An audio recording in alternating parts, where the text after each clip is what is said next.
ఈరోజు చెప్పుకోబోయేది ఒక అందమైన పల్లెటూరులో పెరిగిన ముచ్చటైన ఇద్దరు అక్క చెల్లెళ్ళ కథ.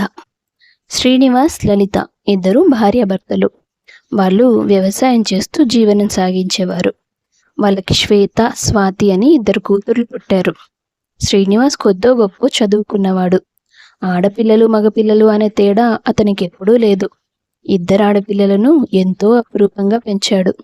వాళ్ళతో పాటు చనిపోయిన తన అక్క కొడుకు విజయ్ని కూడా అతనే తన ఇంటికి తీసుకొచ్చుకున్నాడు. తన పిల్లలతో సమానంగా చదివించేవాడు. అయితే శ్వేతకు పెద్దగా చదువు అవ్వలేదు. 10వ తరగతితోనే ఆపేసి అమ్మా నాన్నలతో ఇంట్లోనే ఉండిపోయింది. విజయ్, స్వాతి ఇద్దరు కాలేజ్ చదువుల కోసం పట్నం వెళ్ళిపోతారు. కొన్నేళ్ల తర్వాత ఓ రోజు విజయ్ తన చదువు పూర్తి చేసుకొని ఇంటికి వస్తాడు. అరే విజ్జు, అప్పుడే వచ్చేసావా? పద లోపలికి అంటూ ఆహ్వానిస్తాడు శ్రీనివాస్. ఏమ్మా విజయ్, చదువంతా పూర్తయిపోయినట్టేనా అడిగింది లలిత. అది మాత్రమే కాదత్తా, ముందు నువ్వు మామయ్య నోరు తిప్పి చేసుకోండి అంటూ వాళ్ళిద్దరికి స్వీట్స్ ఇస్తాడు విజయ్. ఏంటి విజయ్, చాలా సంతోషంగా ఉన్నావు, ఏంటి విషయం మళ్ళీ అడిగాడు శ్రీనివాస్. నా చదువు పూర్తవడం మాత్రమే కాదు, నేను ఒక పెద్ద ఎమ్మెల్సీ కంపెనీ ఇంటర్వ్యూలో సెలెక్ట్ అయ్యాను మామయ్య. అవునా? ఇది నిజంగా చాలా పెద్ద శుభవార్తరా. నువ్వు నీ మేనమామని గర్వపడేలా చేశావు. ఎప్పుడు చేరుతావు ఉద్యోగంలో? త్వరలోనే మామయ్య. అమ్మ చనిపోయాక నాన్న నన్ను పట్టించుకోకపోయినా నువ్వు నన్ను ఇక్కడికి తీసుకొచ్చి ఆదరించావు, నాకు చదువు చెప్పించావు. అలాంటి నీకు చెడ్డ పేరు ఎప్పటికీ తీసుకురాకూడదనేదే నా ఆశ. అందుకే చదువు పూర్తయిన వెంటనే రాకుండా ఉద్యోగం సంపాదించుకొని నీకు చెప్పి నీ కళ్ళలో సంతోషం చూడాలని వచ్చాను. నీ మనసు నాకు తెలుసురా విజ్జు. సరే సరే, వచ్చి చాలాసేపు అయింది, వెళ్ళి ఫ్రెష్ అయ్యరా, భోజనం చేద్దువు గాని. విజయ్ గదిలోకి వెళ్ళి ఫ్రెష్ అవ్వడానికంటే ముందే తన ఫోన్ అందుకొని స్వాతికి కాల్ చేస్తాడు. హాయ్ బావా, ఎలా ఉన్నావు? బాగున్నాను స్వాతి, నాకు జాబ్ వచ్చింది తెలుసా? అవునా? కంగ్రాట్స్ బావా. మరి నాకు పార్టీ లేదా? నేనిప్పుడు మన ఇంట్లోనే ఉన్నాను స్వాతి. ఈ విషయం ముందు మామయ్యకే చెప్పాలని హడావిడిగా వచ్చేశాను. అంతేలే, నీకు మాకన్నా మీ మామయ్య ఎక్కువ కదా. సరే, ఇంత చిన్నదానికి అలుగుతారా ఏంటెవరైనా? ఇంటికొచ్చేసేయ్, నువ్వు అడిగినట్టు పార్టీ ఇస్తాను. చాలా ముఖ్యమైన విషయం ఒకటి చాన్నాళ్లుగా నీతో చెప్పాలనుకుంటున్నాను. ఇప్పుడిక టైం వచ్చేసింది. విజయ్ అలా అనగానే స్వాతి మనసులో ఎగ్జైట్మెంట్ పెరిగిపోయింది. అంటే బావ నాకు ప్రపోజ్ చేయబోతున్నాడా? జాబ్ వచ్చేసింది కదా, అందుకే చెప్పాలనుకుంటున్నాడేమో. అబ్బా, 2 రోజుల్లో నాకు ప్రాక్టికల్స్ ఉన్నాయే. ఏం చేస్తాం, తప్పదు అనుకుంది మనసులో. నాకు కూడా వెంటనే వచ్చేయాలనుంది బావా, కానీ ప్రాక్టికల్స్ ఉన్నాయి, రావడానికి 10 రోజులు పట్టొచ్చు. పర్వాలేదు స్వాతి, ఎన్ని రోజులైనా సరే నీకోసం నేను వెయిట్ చేస్తాను అని చెప్పి ఫోన్ పెట్టేశాడు విజయ్. స్వాతి సంబరానికి హద్దులే లేవు. చిన్నప్పటి నుంచి స్వాతి విజయ్ని ఎంతగానో ప్రేమిస్తూ వచ్చింది. కానీ ఎప్పుడూ బయటపడలేదు. చదువు పూర్తయ్యేదాకా ఆగాలి, లేదంటే ఇంట్లో వాళ్ళకి తెలిస్తే ఇబ్బందిగా ఉంటుంది అనుకుంది ఆమె. ఇటుపక్క అదే రోజు శ్వేతకి ఆరోగ్యం పాడవుతుంది. ఏదో పని మీద ఎండలో బయటికి వెళ్ళొచ్చిన తనకి ఒక్కసారిగా వాంతులవుతాయి. శ్రీనివాస్ అది గమనించి, ఏంటమ్మా వాంతులైతే రక్తం కనిపించడం ఏంటి? ఏమో నాన్న, తెలీదు. ఏదైనా ప్రమాదమా ఏంటి? నా చిట్టి తల్లికి ఏమవుతుంది చెప్పు. ముందు మనం హాస్పిటల్కి వెళ్ళొద్దాం పదా. ఇంత చిన్నదానికి హాస్పిటల్కి ఎందుకు నాన్న? బావకి చెప్తే 2 టాబ్లెట్స్ తీసుకొస్తాడు కదా. అలా ఆరోగ్యాన్ని నిర్లక్ష్యం చేయకూడదు. నువ్వు ముందు పదా అంటూ ఆమెను ఆటోలో హాస్పిటల్కి తీసుకెళ్తాడు. డాక్టర్ కొన్ని టెస్టులు రాసి రిపోర్ట్స్ వచ్చాక శ్రీనివాస్తో మాట్లాడతాడు. చూడండి శ్రీనివాస్ గారు, ఇదేదో అనుమానించే విషయంలాగే ఉంది. అంటే మీరేమంటున్నారు డాక్టర్? మా ల్యాబ్లో అన్ని రకాల టెస్ట్ చేయడానికి ఎక్విప్మెంట్ లేదు. అందుకే మీ అమ్మాయి బ్లడ్ శాంపిల్స్ని హైదరాబాద్ పంపిస్తాం. ఆ రిపోర్ట్స్ వచ్చాక మీకు పూర్తిగా చెప్తాం. అసలు మీ అనుమానం ఏంటి? శ్వేతకి క్యాన్సర్ లక్షణాలు కనిపిస్తున్నాయి. డాక్టర్ అలా చెప్పగానే శ్రీనివాస్ గుండె పట్టుకున్నాడు. కంగారు పడకండి, ఇది అనుమానమే, రిపోర్ట్స్ వచ్చాక కన్ఫర్మ్ చేస్తాం అని చెప్పి కొన్ని మందులు రాసి వాళ్ళని పంపించాడు. 2 రోజుల తర్వాత రిపోర్ట్స్ వచ్చాయి. నా అనుమానం నిజమే అయింది శ్రీనివాస్, శ్వేతకి బ్లడ్ క్యాన్సర్ ఉంది. ఎంత ట్రీట్మెంట్ చేయించినా కూడా కొన్ని నెలలే బ్రతుకుతుంది. ఆ మాట విని ఆ తండ్రి కుప్పకూలిపోతాడు. నా బిడ్డని బ్రతికించుకోవడానికి ఏదో ఒక మార్గం చూడండి డాక్టర్ అంటూ బ్రతిమాలుకుంటాడు. లేదు శ్రీనివాస్, తను ఎంతకాలం బ్రతికితే అంతకాలం తను సంతోషంగా ఉండేలా చూడు, అంతకంటే ఎవ్వరం ఏం చేయలేం అని చెప్పి ఫోన్ పెట్టేశాడు. శ్రీనివాస్ చాలాసేపు ఇంట్లో వాళ్ళ కంటపడకుండా గుండెల్లో ఉన్న దుఃఖమంతా కరిగేలా ఏడ్చాడు. ఆ తర్వాత ఓ నిర్ణయానికి వచ్చాడు. నేరుగా విజయ్ దగ్గరికి వెళ్ళి, విజు, నీతో మాట్లాడాలిరా. చెప్పు మావయ్య, శ్వేతను నువ్వు పెళ్లి చేసుకోవాలి. మావయ్య, మీరేమంటున్నారు? అవునరా విజు, మన శ్వేత ఎంతో కాలం బతకదు అంటూ విజయ్ భుజాల మీద వాలి కన్నీళ్లు పెట్టుకుంటాడు శ్రీనివాస్. విజయ్కి భయం వేస్తుంది. ఎందుకు మావయ్య అలా అంటున్నారు? శ్వేతకేమైంది? తనకు బ్లడ్ క్యాన్సర్ అని ఇందాకే డాక్టర్ గారు కన్ఫర్మ్ చేశారు అని చెప్పగానే విజయ్ ఒక్కసారిగా షాక్ అయ్యాడు. నా బిడ్డకి ఎక్కువ కాలం ఈ భూమి మీద నూకలు ఎలాగో లేవు. పైగా అది చిన్నప్పటి నుంచి ఎక్కువగా ఇంటి పట్టునే ఉంది. కాలేజీకి కూడా వెళ్ళలేదు. స్నేహితులతో ఎక్కువ కాలం గడిపింది లేదు. దాని జీవితంలో సంతోషాలు, జ్ఞాపకాలు చాలా తక్కువ. ప్రతి మనిషికి బాల్యం, యవ్వనం, వృద్ధాప్యం అన్నిట్లోనూ జ్ఞాపకాలు కావాలనిపిస్తుంది.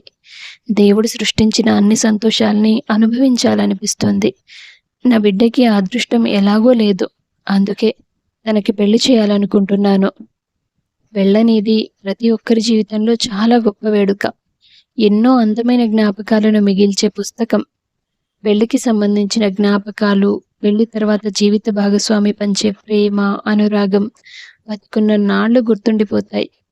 కనీసం కొంతకాలమైనా నా బిడ్డ సుఖ సంతోషాలతో బ్రతుకుతుంది. నిన్ను పెంచి పెద్ద చేశానన్న చనువుతో నీ ముందు చేతులు జోడించి అడుగుతున్నాను. శ్వేతని పెళ్లి చేసుకో విజ్జు. విజయ్ దగ్గర చెప్పడానికి సమాధానం లేదు. కూతురు త్వరలో చనిపోతుందనే బాధలో ఉన్న శ్రీనివాస్కు స్వాతిని ప్రేమిస్తున్నాననే విషయం చెప్పలేక మేనమామ పట్ల ఉన్న కృతజ్ఞతతో సరే అన్నాడు. శ్రీనివాస్ కూతుర్ని, భార్యని అందరినీ ఒప్పించి పెళ్లి ఏర్పాట్లు మొదలుపెట్టేశాడు. వారం రోజుల్లో పెళ్లి. ఇంకా విషయం స్వాతికి చెప్పలేదు కదండి. దానికేవో పరీక్షలున్నాయి కదా, ఎందుకు డిస్టర్బ్ చేయాలి? ఎలాగో సరిగ్గా పెళ్లికి ముందు రోజు వచ్చేస్తుంది కదా. సడన్ గా తెలిస్తే తన అక్క పెళ్లి కూతురిగా కనిపిస్తే ఆ సంతోషం ఇంకా రెట్టింపవుతుంది అని భార్యతో, శ్వేతతో చెప్తాడు. తెల్లారితే పెళ్ళనగా స్వాతి ఇంటికొస్తుంది. తను ప్రేమించిన వాడితో తన అక్కకి పెళ్ళని తెలిసి షాక్ అవుతుంది. స్వాతి, వచ్చేసావా? నా పెళ్లికి నువ్వు దగ్గరుండి అన్ని పనులు చేయాల్సింది. కానీ నీ ఎగ్జామ్స్ డిస్టర్బ్ అవుతాయని నాన్న చెప్పొద్దని కండిషన్ పెట్టాడు. ఇప్పటికైనా వచ్చావు. నువ్వు పక్కన లేకపోతే మీ అక్క ఎప్పుడూ సంపూర్ణం కాదే. నా చెల్లెలు నా ప్రాణం. అవునక్క, నువ్వంటే నాకు కూడా ప్రాణం. బావతో నీకు పెళ్లి కుదురుతుందని నేను అస్సలు ఊహించలేదు. తను నిన్ను బాగా చూసుకుంటాడు. కంగ్రాట్స్ అక్క అని చెప్పి తన గదిలోకి వెళ్ళిపోయింది. అంటే బావ నాకు చెప్తానన్న విషయం ఇదా? తన మనసులో ఉన్నది నేను కాదా? అక్క, మనసారా ప్రేమించినవాడు కళ్ళ ముందే మరొకరితో కాపురం చేస్తుంటే చూసే దురదృష్టాన్ని నాకెందుకు ఇచ్చావు దేవుడా అని ఆలోచిస్తూ రాత్రంతా కూర్చొని ఏడుస్తుంది స్వాతి. ఆ మరుసటి రోజు శ్వేత, విజయ్ల పెళ్లి కన్నుల పండుగగా జరుగుతుంది. శ్రీనివాస్ ఓ కంటితో కన్నీటిని, ఓ కంటితో ఆనంద బాష్పాలని కారుస్తాడు. ఆ తర్వాత శ్వేత, విజయ్ కలిసి సిటీకి వెళ్ళిపోతారు.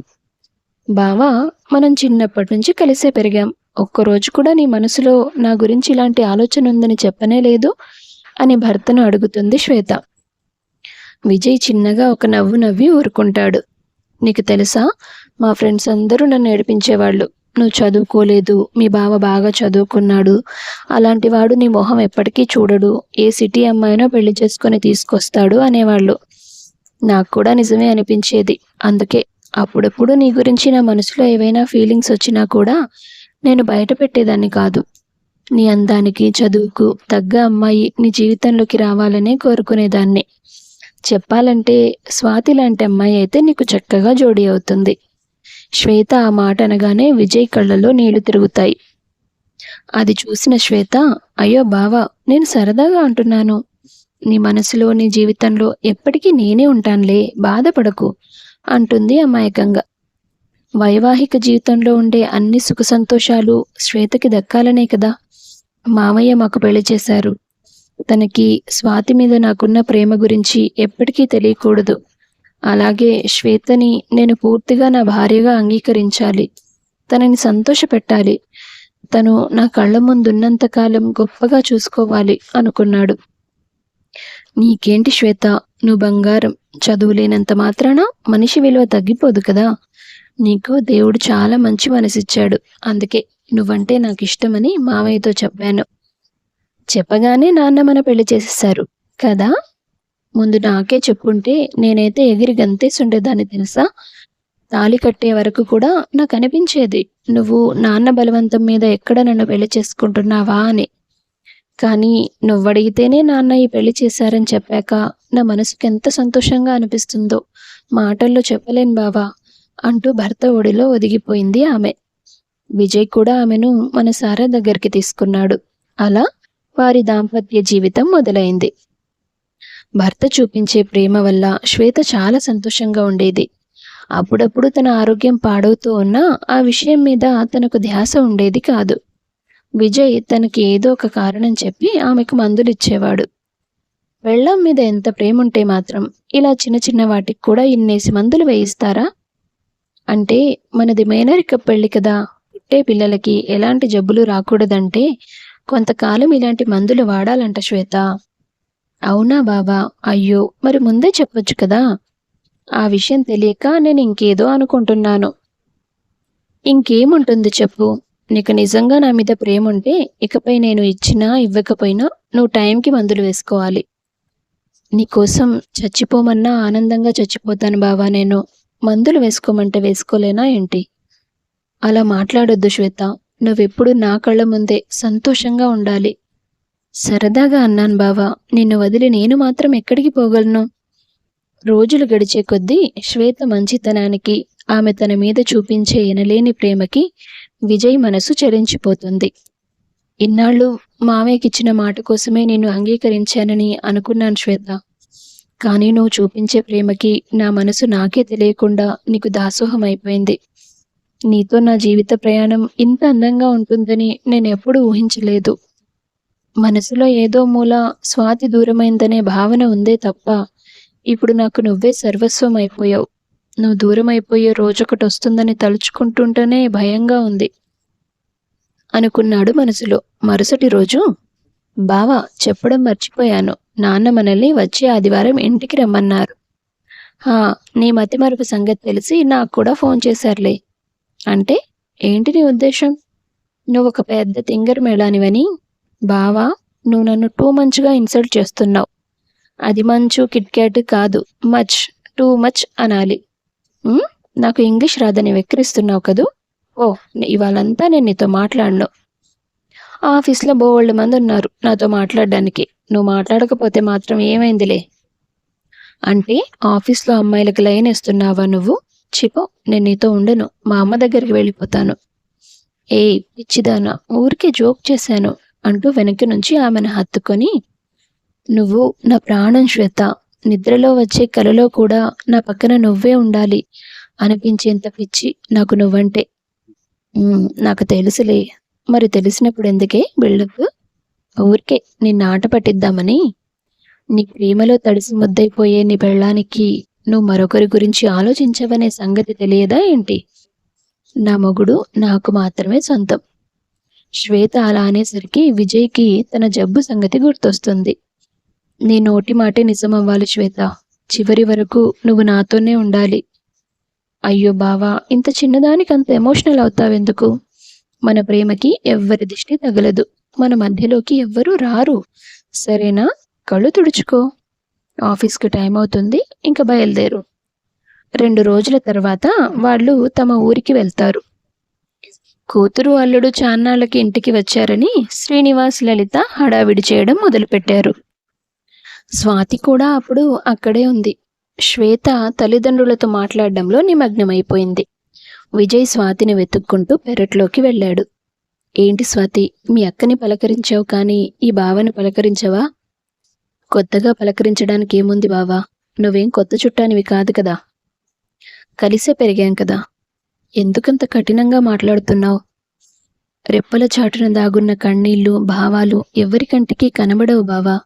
నోరు ఏం మాట్లాడుతుందో దాని మీదే ధ్యాస పెడతారు అంటూ అక్కడి నుంచి ఇంట్లోకి వెళ్ళిపోయింది ఆమె. నాకు తెలుసు స్వాతి, నీది కోపం కాదు, బాధ అని. కానీ దేవుడు మనకంతవరకే రాసిపెట్టాడు. నీకు నీ ప్రేమ ఒక్కసారే దూరమైంది. కానీ నాకు నా మొదటి ప్రేమ దూరమైంది. ఇప్పుడు నేను ప్రాణంగా ప్రేమిస్తున్న నా భార్య కూడా నాకు దూరమైపోబోతుంది. ఇంత బాధను గుండెల్లో మోస్తూ బ్రతకడం నా వల్ల కావడం లేదు.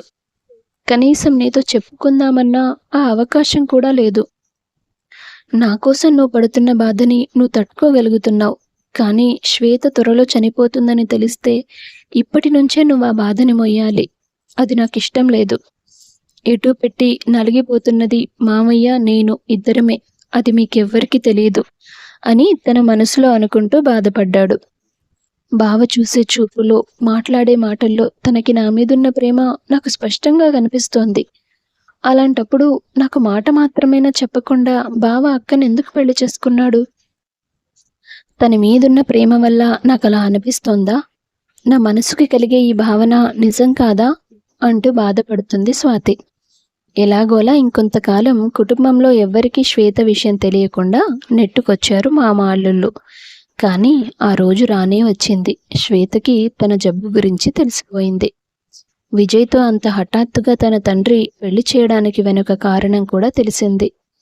బావా, నాన్న, మీరిద్దరూ నిజంగా చాలా గ్రేట్. నా జబ్బు గురించి తెలిసి ఉన్న కొన్నాళ్ళైనా నాకు అద్భుతమైన జీవితాన్ని ఇవ్వాలనుకున్నారు. మీలాంటి వ్యక్తులు నా జీవితంలో ఉండడం నిజంగా నా అదృష్టం. కానీ ఇంత ప్రేమను పంచే నా కుటుంబంతో కలకాలం కలిసి బ్రతకలేకపోతున్నందుకు నాకు చాలా బాధగా ఉంది. నాకు సాయం చేస్తావా నాన్న? బావకి నేనంటే పిచ్చి ప్రేమ. నా చావుని తన మనసు తట్టుకోలేదు. పక్కన ఓ తోడుంటే ఎంత బాధనైనా మరిపిస్తుందంటారు. అందుకే నేను చనిపోయాక బావకి స్వాతికి పెళ్లి చేయండి. ఆయన లాంటి వ్యక్తికి భార్య అవ్వడం ఏ అమ్మాయికైనా గొప్ప అదృష్టం. ఆ అదృష్టం నా చెల్లెలికి దక్కుతుంది. అది కలకాలం సంతోషంగా బ్రతుకుతుంది. దాని సంతోషంలోనే మీరు నన్ను వెతుక్కోండి అని చెప్తుంది కుటుంబ సభ్యులతో. ఆ సంఘటన జరిగిన కొద్ది రోజులకి శ్వేత కన్ను మూస్తుంది. ఆమె చనిపోయిన బాధలోంచి బయటికి రావడానికి ఆ కుటుంబానికి చాలా రోజులే పడుతుంది. చివరికి శ్రీనివాస్ మనసు నిబ్బరం చేసుకొని శ్వేత చివరి కోరిక ప్రకారం స్వాతి విజయ్ల పెళ్లి జరిపిస్తాడు. వాళ్ళ మొదటి రాత్రి రోజు, స్వాతి, చిన్నప్పటి నుంచి నేను ఇష్టపడింది, ప్రేమించింది నిన్నే. కానీ శ్వేత జబ్బు విషయం తెలిసాక మావయ్య తన సంతోషం కోసం మా పెళ్లి జరిపించాడు. కూతురు చనిపోతుందన్న బాధలో ఉన్న మావయ్యకి నేను శ్వేతను పెళ్లి చేసుకోను, నాకు స్వాతి అంటే ఇష్టమని నేను ఎలా చెప్పను? చిన్నప్పటి నుంచి నాకు ఏ రౌటు రాకుండా చూసుకున్న మామయ్య రుణం తీర్చుకోవడానికి నా ప్రేమను కూడా చంపుకొని శ్వేతను పెళ్లి చేసుకున్నాను. ఆ తర్వాత నాకే తెలియకుండా నేను తన ప్రేమకి బానిసైపోయాను. కాసేపు కూడా తనకి దూరంగా ఉండలేనంత అపారమైన ప్రేమను పెంచుకున్నాను తన మీద. ప్రతి క్షణం తనని సంతోషపెట్టడానికి ఏదో ఒకటి చేయాలని అనుకునేవాడిని. కానీ ఎన్ని చేసినా, ఎంత ప్రేమ చూపించినా తననైతే బ్రతికించుకోలేకపోయాను కదా. అలా అని నీ మీదున్న ప్రేమ చచ్చిపోయిందని కాదు. శ్వేత నాకు పంచిన ప్రేమ అలాంటిది. అలాంటి ప్రేమ ఎంత కఠినమైన మగాడి మనసునైనా మార్చేస్తుంది. అంత గొప్పగా ప్రేమించే భార్య దొరకడం నిజంగా నా అదృష్టమే. కానీ అది ఎంతో కాలం నిలవలేదు చూసావా. నిన్ను వదిలేసి ఎక్కడికి పోను బావా అంది నాతో. కానీ నా కళ్ళ ముందే తుదిశ్వాస విడిచింది. తట్టుకోవడానికి నా మనసుకు చాలా కష్టంగా అనిపిస్తుంది స్వాతి. స్వాతి వెంటనే కన్నీళ్లతో విజయ్ కాళ్ల మీద పడి, నన్ను క్షమించు బావా అంటూ అడుగుతుంది. హే స్వాతి, నువ్వేం తప్పు చేశావని క్షమాపణ అడగడానికి? నేను నిన్ను అపార్థం చేసుకున్నాను. అక్కను పెళ్లి చేసుకున్నందుకు నీ మీద చాలా కోపం పెంచుకున్నాను. కానీ నువ్వు చేసింది మోసం కాదని, త్యాగమని తెలుసుకోలేకపోయాను. నువ్వు చెప్పింది నిజమే. అక్క చూపించే ప్రేమకి ఎవ్వరి మనసైనా కరగాల్సిందే. అందుకే ఈరోజు నా ప్రేమ గెలిచినా ఆ సంతోషం నాలో లేదు. అక్క నాతో లేదనే బాధ తప్ప. బాధపడకు స్వాతి. శ్వేత మనసు చాలా మంచిది. తనకి ఆ దేవుడు త్వరలోనే పునర్జన్మనిస్తాడు. ఎక్కడో కాదు, తను మన బిడ్డగా మన ఊళ్ళోకే వస్తుంది. నువ్వు చూస్తూ ఉండు అంటూ భార్యను ఓదారుస్తాడు విజయ్. సంవత్సరం తర్వాత వారి ప్రేమకు ఫలితంగా ఓ ఆడపిల్ల జన్మిస్తుంది. చనిపోయిన తన అక్కే మళ్ళీ తన కడుపున పుట్టిందని సంతోషపడుతుంది స్వాతి. పుట్టిన ఆ పాప కారణంగా ఆ ఇంట్లో మళ్ళీ సంతోషాలు నిండుకుంటాయి. ప్రపంచంలో ప్రేమ కంటే గొప్ప విషమూ లేదు, మందు లేదు. దానివల్ల కలిగే ఆనందము అనంతమే, బాధ కూడా అనంతమే. కథ నచ్చితే వీడియో లైక్ చేయండి. ఛానల్ను తప్పకుండా సబ్స్క్రైబ్ చేసుకోండి. మీ అభిప్రాయాన్ని కామెంట్స్ రూపంలో తెలియపరచండి. అందరికీ ధన్యవాదాలు.